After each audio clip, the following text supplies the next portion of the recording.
The government now says it'll help resettle the victims of the Mai Mahiu floods tragedy if the land is declared disaster-free.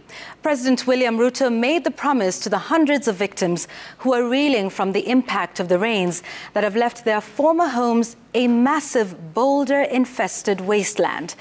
Brenda Wanga explains how it all happened on that fateful night. Evidence of an orderly life is what remains in the plains of rural village Mai Mahiu. That children walked and played freely here cannot be denied. That families shared meals also clear. That idyllic life on these plains now gone in the blink of an eye. In the middle of a Sunday night, everything changed. Vile tulisikia hii mgurumo ilikuwa inatingiza ni kama inaitwa the earthquake, ilikuwa inatingiza manyumba, kila mahali kulikuwa kuna shake. Sasa vile nilitoka nje nikaona juu mawaves zinaenda zimebeba mawe zinaendea kwa upepo.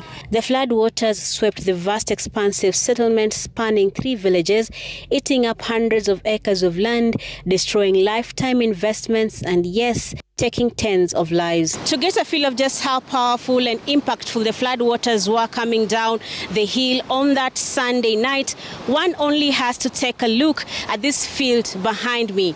On Sunday evening, there was no single rock in this field. In fact, some of the places here were actually housing families, and now this entire field is filled with massive boulders, telling of the impact of the flood waters. The flood waters had gathered on the other side of this hill for days.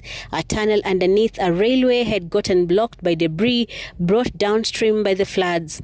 The pressure of the rising waters overwhelming the railway line and bursting over the tunnel with such force that it blasted gaping holes on the sides of the hills and flung the rocks miles downhill.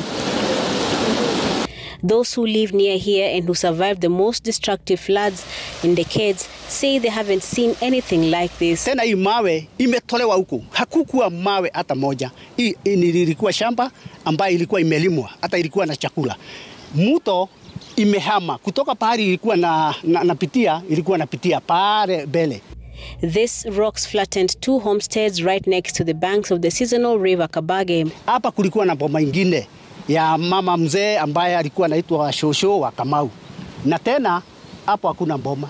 Ukiteremka hapa chini kuna boma zingine zimepanga laini hivi, kuteremka hivi, maboma ambaye hata siwezi nikasema yote. The survivors have no homes to go back to, currently seeking refuge at the Operation and Rescue Center. The government promising to resettle them conditionally. Kama tutapata maelezo kwamba jambo kama hili halitafanyika tena, basi tutawasaidia kurudi pale na kujenga manyumba yenu.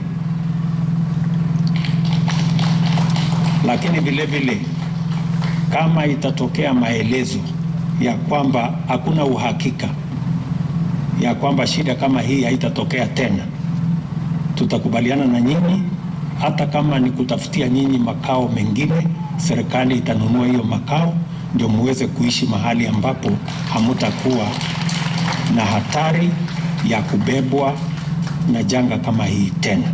Some families say they have no option but to wait for the government's intervention to help them pick up the pieces of their lives and try to recover from this never-seen-before tragedy. Brenda Wanga, Citizen TV in Mai Mahiu, Nakuru County.